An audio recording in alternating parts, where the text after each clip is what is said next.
What is going on, you guys? It's your boy Average Bob, and in today's video, we're going to talk about the Giants finally getting on the board with a win here, moving to 3-13. Didn't get swept at home this season. Waited really until the final moment of their season that's been absolutely dreadful all the way throughout to finally put together a 45-point performance. And to that extent, I don't even know how I feel about this game at all because this was one great interception here by is that Belton?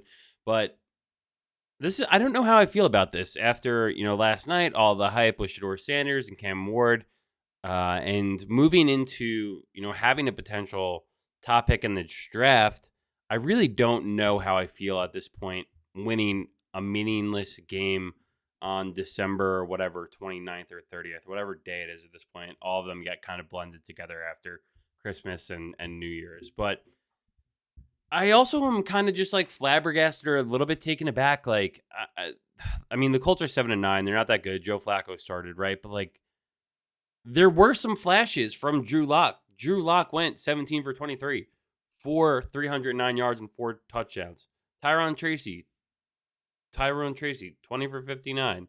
Neighbor, 70 for 171 and 2 TDs. Some of these guys, the talent is there. It's just, why did it take 16 games to get to this point to unlock it? And usually, just as a reminder here, if this was a relevant game, we'd be stopping and pausing a lot to look through a lot of these plays and break them down and talk through it. Maybe we will at some point if there's something that I do see. I did like this one. And I caught a lot of flack last week for shitting all over Evan Neal for playing horrifically, whipping on a ton of blocks. But this one, he does his job completely fine. So, like I said, for everyone that called me a hater and a piece of shit and blah, blah, blah, here's a play where Evan Neal does his job perfectly. He pass sets as the right tackle to fake like he's going to be pass blocking, and Neighbors going to cut back in for a wide receiver screen. And the Giants execute this play perfectly on 3rd and 14. Dialed up nicely. You only got two guys up top covering. Bellinger will get a block there, and then Evan Neal's already chugging there, trying to show a little bit of athleticism, kind of a little bit of a whiffer, but it doesn't matter. All you have to do is kind of get in on a screen as an offensive lineman. Your job is really, you don't have to have kill shots, even though those are great and whatnot. But at the end of the day, if you just get in front of them, you just get one of those bear paws on them, and that's all you need to do to be successful. And sorry I didn't say that right after. It was just, we cut out the commercials here as well. But a crazy 4 touchdown performance from Drew Lock, capped off with a rushing touchdown as well. I don't know what to make of this. I mean, I know this shit like this like sets the franchise back, but I'm also like a sad sap because I'm so sick of losing that this is the most conflated or confused that I've felt watching a game in a very long time, because a lot of it is like, where was this the entire year? Even with Jones gone, did it just take playing a terrible opponent in the Colts to unlock this? And I still think I want Abel gone. And huge shout out here to Greg Van Roten, who has started every single game for the Giants. They moved him the freaking center. The guy is like a 12-year vet, 34 years old, did everything that the teams asked him to do. And even on top of that, they signed him like the game week 1, and he started and has played every game. So kudos to him, and definitely want to give him a shout out there. The only other person who was able to do that on the defensive side was Brian Burns. So the Giants are getting the most out of him being the 4th highest paid defensive edge or defensive player or edge in the league. So at least they got their money's worth on that trade. I mean, yeah, he just whiffed there. I don't know how I feel about him. But you know what? Maybe there is a brightness in the future of this team, and maybe it'll just take some time to just see how it, I don't know, looks and shakes out, and how this draft goes, and if there's a new coach that could come in and unlock, having a young quarterback and stuff along those lines. But 26 is definitely someone I don't really want to see too much of next year, if at all. Would love to see 29 and possibly a position battle for RB2. You watch a lot of college football, and that's an unbelievable catch by Malik Neighbors. Great throw, too. This is something that Danny Dimes could not do for the last year and a half, is throw it up there with enough loft on it where when you invest in a 6 overall pick with Malik Neighbors. You throw it up there and say, make a play. And this is incredible, actually, just watching it again. Look at how fast he stops and breaks back right there. Boom. Jumps around 23, makes it an unbelievable play. You know, there is such an untapped, limitless potential that we're seeing out of Neighbors right now. It just, hopefully the maturity can also come with that. And honestly, everyone's a shithead when they're 22, 23 years old. So I'm not, we'll give him some more time to straighten out. Just in the way he deals with the media and stuff like that, they'll try to eat him for lunch on that. Unbelievable play from Drew Lock here. Truly, look at this. Okay, we gave credit to Neal before, but we have to call him out here. So just setting up for a pass pro here. Lock can't even see, and leverage completely. This is how a lot of people get knocked out in boxing, when their feet are way too close and getting crossed like that. Not a strong position for an offensive lineman. You can see the rest of the guys on the offensive line as prime examples to prove my point. Look at everyone's base here. It's very strong. There's a lot of power. This is why you squat. This is why you do front squats. This is why you do clean and presses. You don't do any exercises that really mimic or replicate where Evan Neal's feet are right now. But okay, regardless of that, let's move on.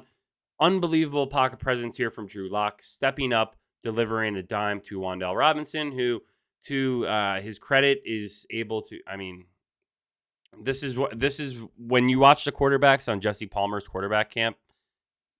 This is a drill that they do in all of those: stepping up, tucking, taking 2 steps forward, rolling out, finding space, allowing your receiver to find green. Well, in that case, bluegrass.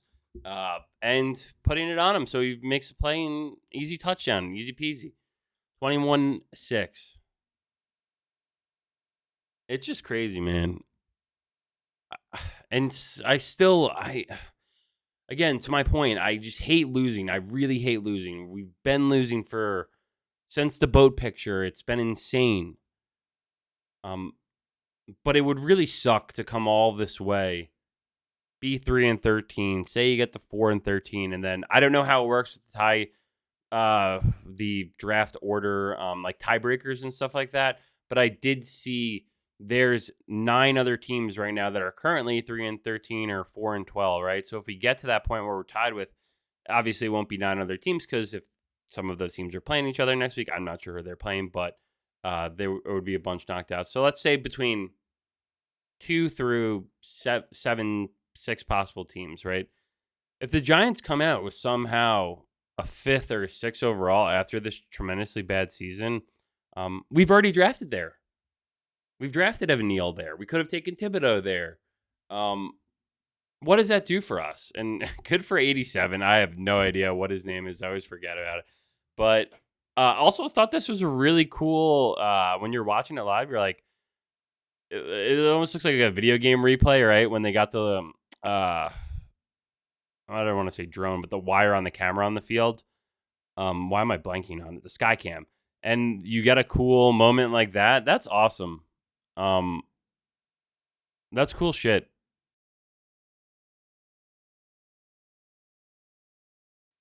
God damn it. I just realized I wasn't recording this entire thing. But 28-13, what am I going to do? Maybe I'll just take the audio that I did start recording and put it over this.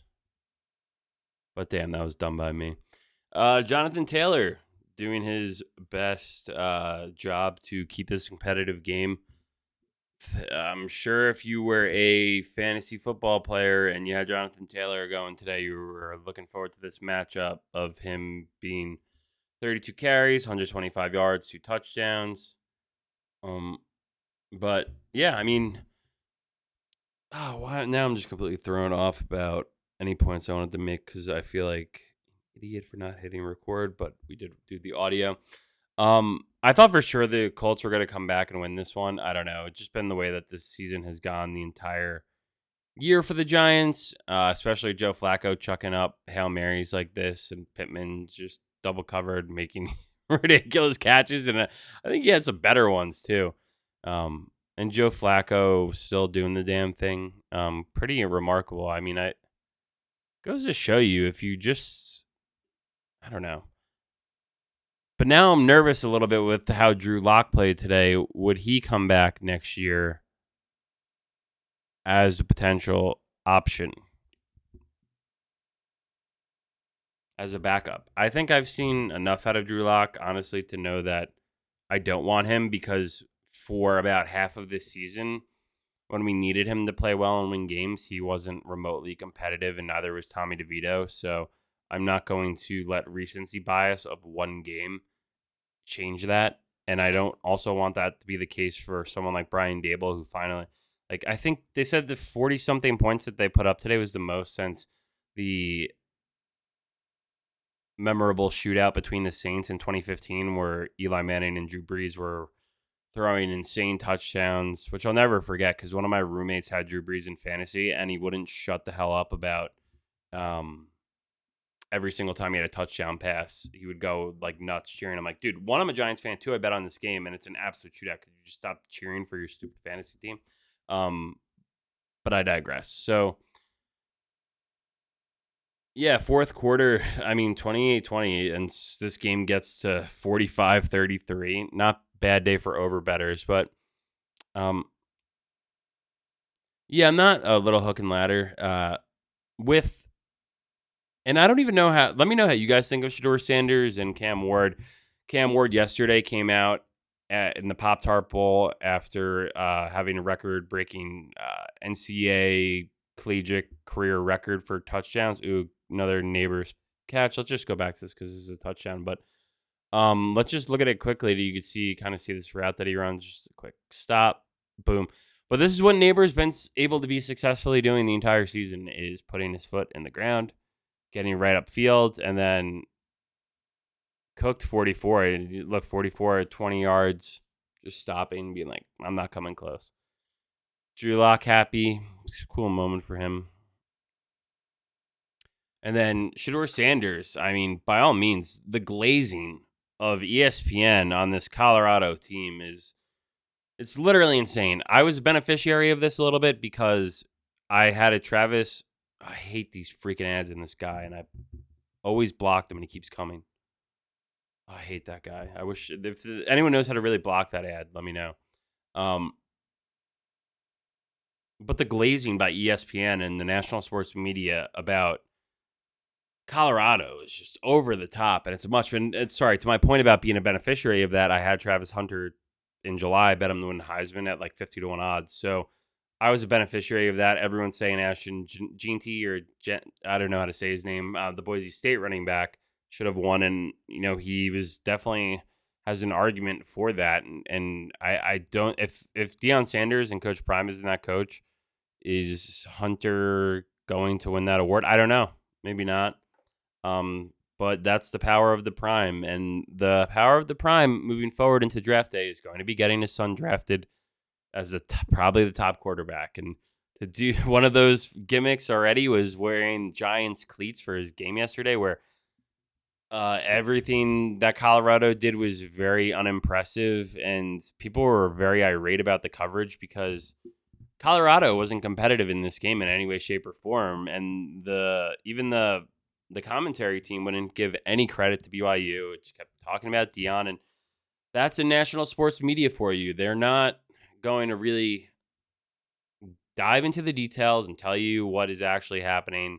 They're going to just look at a high level and say, this is the narrative that we're willing to do. And whatever they do love Deion Sanders, and they're possibly going to get Shedeur into the top quarterback taken off the board. And even last night, he did nothing to help his cause in that to be the first quarterback taken off the board. Didn't look good. Interceptions, getting sacked, having ridiculous plays. So I think that was funny. And I saw a funny meme from like a college football Instagram or something being like, the second he put on his Giants cleats, it all went to shit for him. Just like anything the Giants touch hasn't turned well until today. If you bet on the Giants or had them scoring over 40-something points. But anyway, thank you guys for watching. Have a happy New Year.